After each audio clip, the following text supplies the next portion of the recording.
Så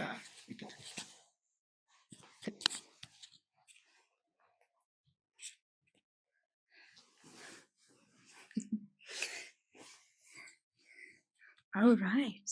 Okay. Det er et nyt format, det her. Velkommen til. Jeg hedder Malou Slot.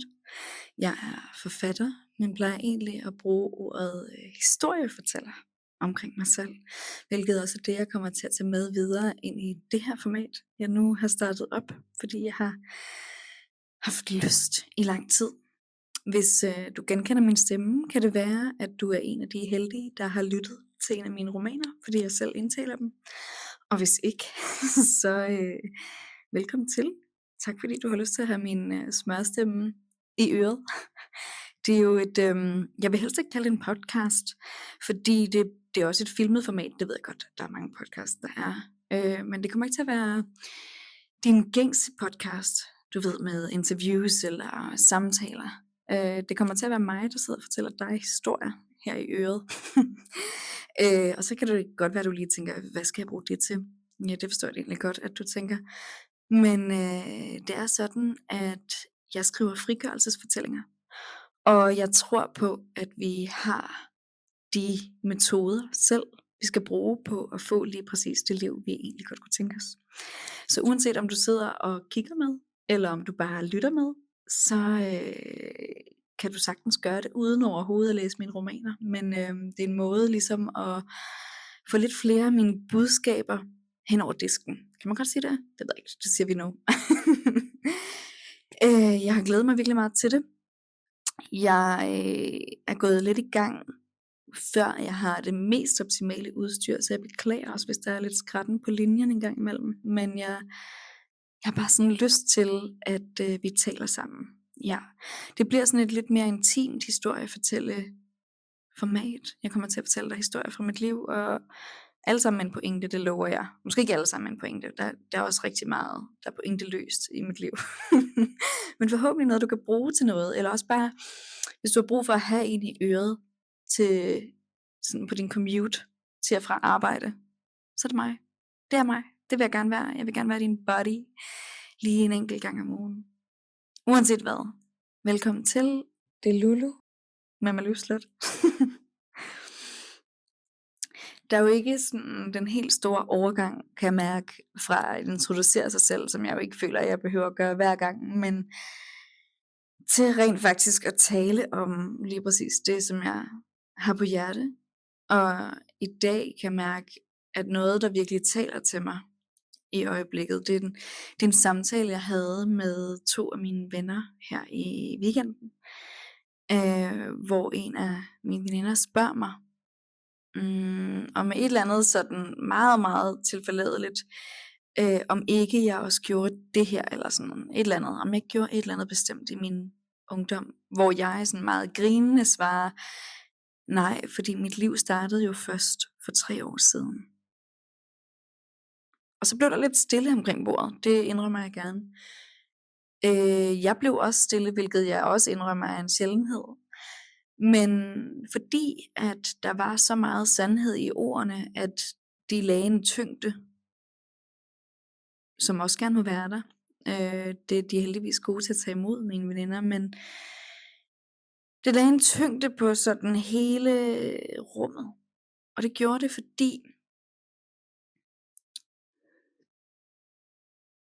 du kan jo kigge på mig, eller du kan lytte til min stemme, og så kan du sige, du lyder ikke som en, der blev født i går, eller for 3 år siden. Nej, og det er jeg heller ikke. Jeg er på nuværende tidspunkt 27. Og det vil jo så sige, at jeg var 24 for 3 år siden. Det er lynhurtig hovedregning. Og det kan jo lyde underligt at sige, at ens liv først startede, da man var 24. Men der er en sandhed i det. Der er en sandhed i, at det var der, at jeg for første gang tog ejerskab over mit eget liv. Jeg kommer desværre fra en barndom, der er præget af meget dysfunktionalitet, og endda noget, som grænser op af vold. Og psykisk vold primært. Og det ved jeg, at vi er mange, der gør. Det er ikke noget, der gør min historie unik. Men det er noget, der gør, at Jeg som barn var meget indesluttet og ikke rigtig formåede at få nogle relationer på den måde til andre børn. En ting er, at når man vokser op på den måde, så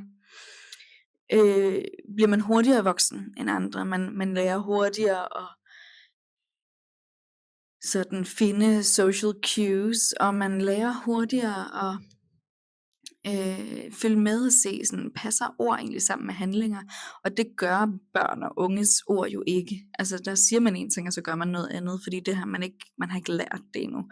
Men det ved jeg, at når man kommer fra den slags hjem med dysfunktionalitet, så er det sådan noget, man ret hurtigt lærer sig, fordi det er jo en overlevelsesmekanisme. Det vil sige, at jeg ikke rigtig forstod mig på at få venner som barn. Jeg havde relationer, vil jeg kalde det, men jeg har aldrig haft en rigtig ven, før jeg blev voksen, og før jeg selv valgte det. Og det ved jeg faktisk, at der er rigtig, rigtig mange, der døjer med. Ja, og der er sådan en lille løgn, der florerer derude omkring, at man ikke kan få venner som voksen. Det passer ikke. Det passer simpelthen ikke. I'm here to burst your bubble, men på den gode måde forhåbentlig. Også hvis det er, at du nogle gange finder dig selv i nogle relationer, hvor du tænker, jeg føler, vi er vokset fra hinanden. Det er okay, det kan man godt. Så kan man sagtens finde nogle nye. Men i forhold til det, for at vende tilbage til, hvad det hele cirkler sig omkring, så er det, at efter jeg ligesom så blev teenager, så kom jeg ind i et rigtig dysfunktionelt forhold, hvilket jo egentlig er sådan prime thing, som man jo nok ofte gør, når man kommer fra en dysfunktionel barndom, så tager man det videre ind, hvis ikke man har lært at bryde mønstrene, og det har man ikke som 18-årig, trust me. Det har jeg også meget, meget kærlighed til. Men det vil sige, at det var først, da jeg som 24-årig brød ud af det forhold, at det gik op for mig. Fordi jeg troede faktisk, jeg havde brudt det. Det var meget sødt. Det var først som 24-årig, jeg brød det. Og så gik det op for mig, at jeg blev ved med at gå i cirkler. Og jeg blev ved med på en eller anden måde at havne i offerrollen. Ja. Og der vil jeg bare lige sige, det er ikke noget, man så tit har lyst til at indrømme, at man ender i offerrollen. Det er ikke sindssygt nice at sige, at jeg er i offerrollen, i stedet for, at det er synd for mig. Og jeg vil også sige, der er tidspunkter, og der er mange tidspunkter, hvor det er absurd nederen, det man har været ude for. Det nogen har udsat en for. Og man har lyst til, at der er nogle andre, der skal fikse det. Man har lyst til, at der er nogle andre, der skal fikse det. Ja, men det her, jeg kommer ind og siger, der kommer ikke nogen at redde dig. Og selvom at det lyder som en falliterklæring, så er det faktisk en gave. Fordi samtidig med den sætning, så siger jeg netop til dig lige nu, at du har alle redskaberne, alle du overhovedet skal bruge i din hulehånd allerede nu. Den er god nok, du har dem alle sammen. Alle redskaberne har du i hånden helt selv, så du kan begynde at skabe det menneske, du har lyst til at være, og det liv, du har lyst til at være allerede nu. Okay. Ja. Men hvordan hænger det sammen med det med relationer? Jo, men det hænger sammen på den måde, at for 3 år siden, der opdagede jeg jo lige pludselig, at jeg var gået i cirkler igen. Jeg gentog de samme mønstre fra min barndom. Det vil sige, at når man er vokset op i usikkerhed, der er jo meget af det her, det ved I jo helt sikkert, men når man er vokset op i usikkerhed, så søger man usikkerhed som tryghed. Fordi det har ens nervebaner lært, at det skal man være i. Så man skal aktivt arbejde på at lære, at tryghed er tryghed, og utryghed er ikke tryghed. Okay. Ja, det kræver altså lige, at man også kigger indad en gang, hvilket nogle gange er rigtig grimt, og man har ikke rigtig lyst til at se sig selv i øjnene, og man har ikke rigtig lyst til at gå derind, hvor alt navlefnudderet ligger. Ja, alle skyggesiderne, alle de sider, hvor man er nødt til at sige, hvad kan jeg gøre, for at jeg ikke ender i den her situation igen? Ja, fordi man kan sagtens sige, jamen jeg ender altid i den her situation. Folk er altid tarvelige ved mig, eller folk kører mig over, eller alt sådan noget. Og det er her, jeg er den der terrible auntie type of girl, som kommer ind fra højre og siger, ja, men lader du dem også gøre det? Ja, ja. Og ofte, nu visker jeg igen, fordi det er lidt sensitivt, ofte så er det noget, man selv kommer til at gøre. Mm-hmm. Og jeg vil ikke sige de her ting, hvis ikke det var noget, jeg selv måske kom til at føle mig en lille smule angrebet af. Ja. Jeg har lige skrevet en hel roman om det, hvor jeg har udlagt mig selv fuldstændig råt, altså decideret nøgen på papir. Ja, ja, det betyder lige præcis, hvad du tror, det betyder. Men fordi, at jeg synes, at det er så vigtigt. Og fordi, at det der med at frigøre sig fra en fortælling, der er skabt af en. Fordi det er tilbage til emnet, nu snakker jeg bare, det er det, der sker. Men det er, at når man kommer fra noget bestemt, det behøver ikke være dysfunktionalitet nødvendigvis. Det kan også lige så godt være, at man er vokset op i en smuk parcelhusfamilie, og det altid har været dejligt, men der har altid været en bestemt form for forventninger til, hvad du skulle. Der har altid været en forventning om, hvad du skulle, eller der har altid været en historie om, hvem du er. Men ens liv starter jo først rigtigt, når man stopper op og siger, den historie, der er blevet skabt om mig, matcher den egentlig overens med det, der findes inde i kernen? Matcher den egentlig overens med det billede, jeg har af mig selv, eller det billede, som jeg gerne vil skabe af mig selv? Okay. Ikke nødvendigvis, for lad mig fortælle en ting. Mange af de usikkerheder, vi går rundt med, de kommer slet ikke fra os selv. Der er mange af jer, der siger, ja, det ved jeg godt, men nej, lad mig sige det en gang til. Mange af de usikkerheder, vi går rundt med, de kommer slet ikke fra os selv. Mange af de fortællinger, vi går rundt med, kommer slet ikke fra os selv. Og hvis man virkelig gør sig umage, hvis man virkelig vil sige, nu skræller jeg lige tilbage, så kan du faktisk næsten spole tilbage til noget, nogen har sagt. Det behøver ikke nødvendigvis altid være med en ond mening. Men nogen kan måske have sagt noget, som du har tolket, eller været nervøs over, og så på en bestemt måde, som så lige pludselig bliver, okay, det er blevet til en historie. Jeg er jo bare sådan en, der er stille over i hjørnet. Jeg er jo ikke særlig klog. Jeg går kun i sort tøj. Jeg er ikke god til at få venner. Jeg er ikke god til at skabe relationer. Men er det rigtigt? Nej. Inden den der stemme ind i hovedet bare svarer for dig. Er det rigtigt? Fordi i de år, jeg var i den relation med den ekskæreste, der gik jeg og troede, at jeg ikke rigtig brød mig om andre mennesker. At jeg ikke rigtig kunne lide arrangementer, for eksempel. Guess what? Jeg elsker arrangementer. Jeg elsker at komme ud og have det sjovt. Jeg elsker at rejse. Jeg elsker at komme ud af min comfort zone. Jeg elsker at vokse som menneske. Jeg elsker ikke at putte mig derhjemme. Og det, jeg siger ikke, det her det er kun mig. Nu handler det om mig. Nej, jeg siger ikke, at det er lige præcis det. Det kan lige så godt være, at du er ude hver weekend, og du bilder dig ind, og det er den du er, det er den historie du er. Men i virkeligheden, så har du faktisk brug for at være mere tid derhjemme. Du har brug for at prioritere dig selv. Der er nogle andre vaner, du har lyst til at tage op. Og det der er smukt, fordi nu prøver jeg lige at binde en knude på det hele. Jeg har det med at tale lidt i øst og vest, men det der er smukt, når man lige så stille begynder at tabe ind i, hvem man gerne vil være som menneske. Man begynder at tage ejerskab også over ens skyggesider i forhold til, hvilke relationer man skaber. Så begynder man også at udstråle det. Og på den måde, så kan man finde lige præcis de venner, som matcher det. Og det handler også om at komme ud af sin comfort zone. Der er ikke noget af det her, der er nemt. Der Jeg har aldrig sagt, at det her det ville være nemt. Det ville jeg da ønske, det var. Det nemme, det er at blive i offerrollen. Det nemme, det er, at det bliver ved med at være synd for en. Og igen, jeg kan ikke understrege det nok. Der er ting, der er synd for en. Der er ting, man aldrig skulle have været igennem. Punktum. Som er unfair, at nogen nogensinde har udsat for en, men det ændrer ikke på, at det er dit eget ansvar at samle dig selv op igen. Det ændrer ikke på det faktum. Altså det gør det ikke. Uanset hvad det er. Uanset hvor uretfærdigt det er, så er det altid dit eget ansvar. Kom videre fra det.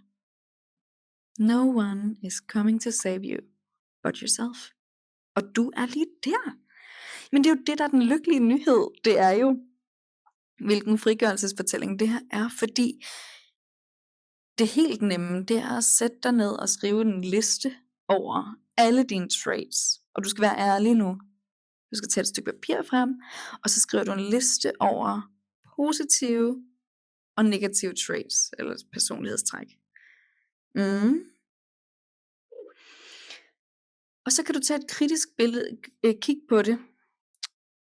Og så det første du gør, det er, at du lige laver en ny kolonne, hvor du skriver dit navn, og så skriver du 14 år gammel. Okay. Og så kigger du lige på den liste, du har lavet,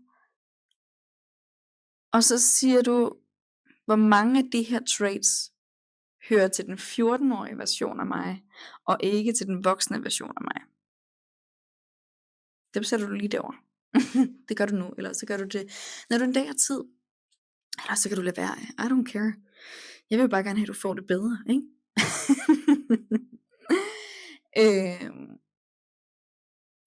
Og når du har gjort det, så kan du kigge på listen igen, og så kan du sige, hvor mange af dem her er egentlig noget, som nogle andre har tillagt mig. Og hvad, hvis jeg prøver at tænke på en person, jeg virkelig, virkelig ser op til i en bestemt situation. Det kan være, hvis jeg træder ind i et rum. Jeg tænker tit sådan her. Når jeg træder ind i et rum, så tænker jeg, hvem vil jeg se op til, der trådte ind i det her rum? Hvordan vil de bære sig selv? Hvordan vil de tale? Hvordan vil de gebærde sig? Hvordan vil de bare være? Hvordan vil hele deres aura være? Det kan være alt muligt. Og igen, det behøver ikke at være nogen, der råber højt eller noget. For mig så er det dem, der går roligt, trækker vejret helt ned i lungerne, er smilende, høflige, glade, får folk til at grine, men på en behagelig måde. Tænker jeg så. Hende vil jeg gerne være. Og så har jeg øvet mig på at skulle være hende.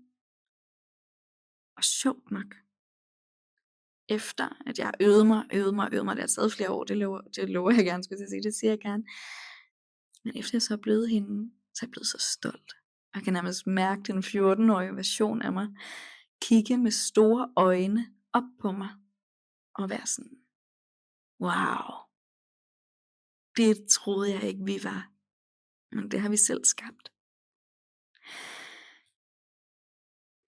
Og alt det blev skabt, fordi at jeg for 3 år siden tog en beslutning om, at jeg ikke længere ville være defineret af den måde, som andre havde skabt mig.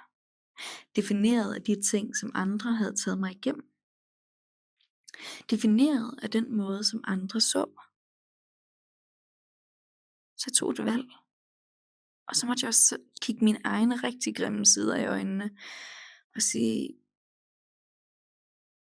ja, jeg hungrer efter kærlighed. Det har jeg gjort. Men det er en gammel version af mig.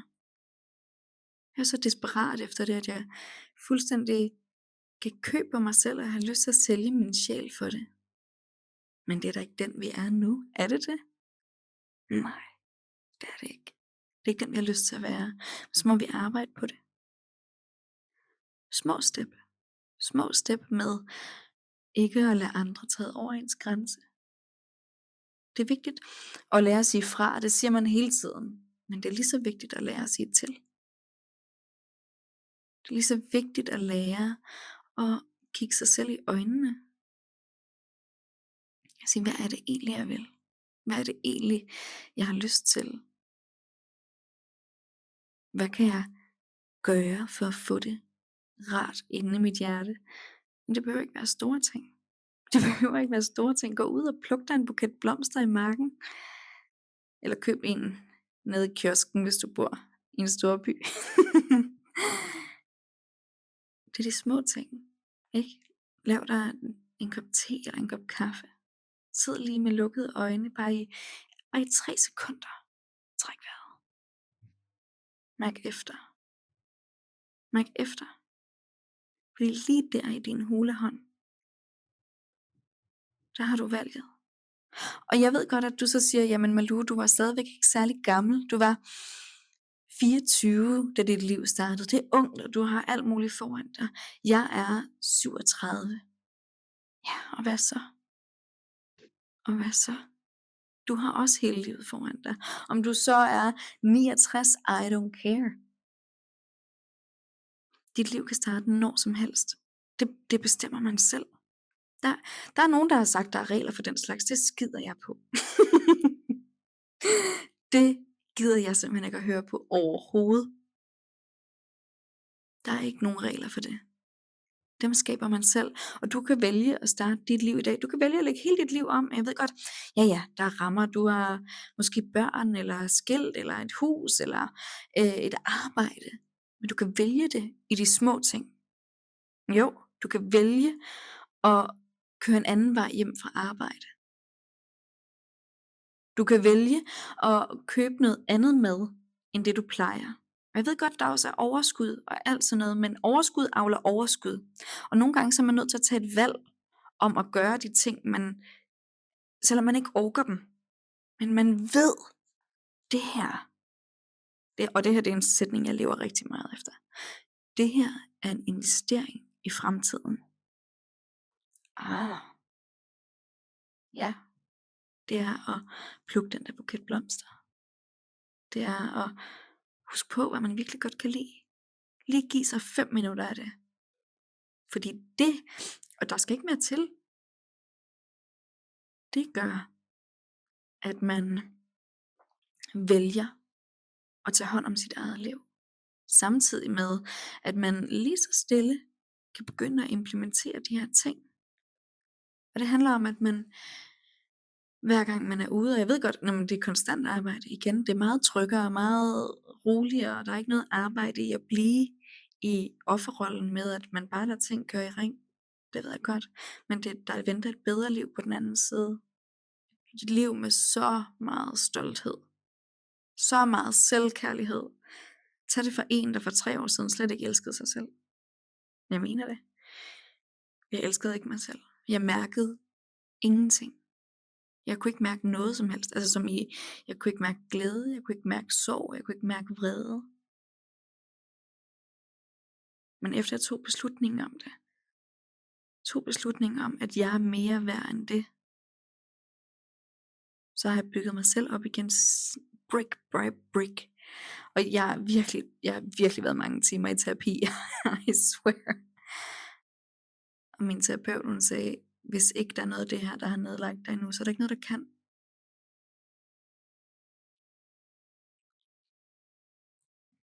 Så derfor så ved jeg, uanset hvad, du behøver ikke at komme fra noget dysfunktionelt. Du behøver ikke at have alle de her ting, men der kan stadig være rammer, som der er svære at bryde ud af. Der kan stadig være en følelse af forventninger, der føles tunge på skuldrene. Det får vi styr på, ikke? Fordi det her, det er en frigørelse. Og jeg er her for at tage dig om skuldrene hele vejen. Hvad er det heppekor? Jeg taler tit om store armbevægelser. Jeg taler tit om, at jeg er blevet hende, der går i farverigt tøj. Jeg ligner lidt et cirkus hver dag. Jeg griner højt, og jeg taler med hænderne, og alt sådan noget. Det er ikke det, du behøver. Du skal bare tage din plads. Du skal bare være i verden. Ikke? Husk på, at du er her af en grund. Det blev nærmest sådan helt religiøst, men jeg mener det. Jeg mener det.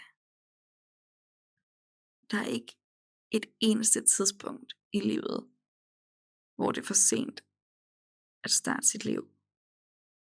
Mit liv startede for 3 år siden.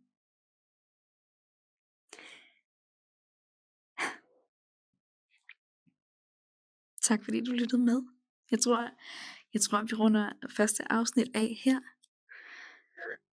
Og så vil jeg prøve at lige dulme mine nerver og glæde mig over, at du har haft lyst til at have min smørstemme i din øregang i, hvad må det være, 25 minutter eller sådan noget.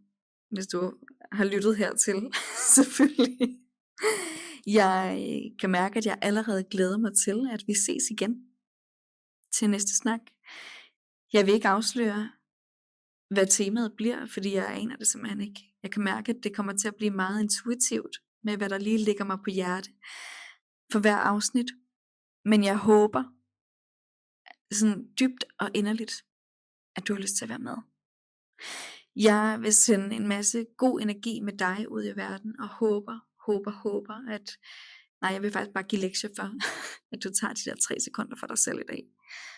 Og så vil jeg sende dig et lille kys midt i ansigtet. Tak.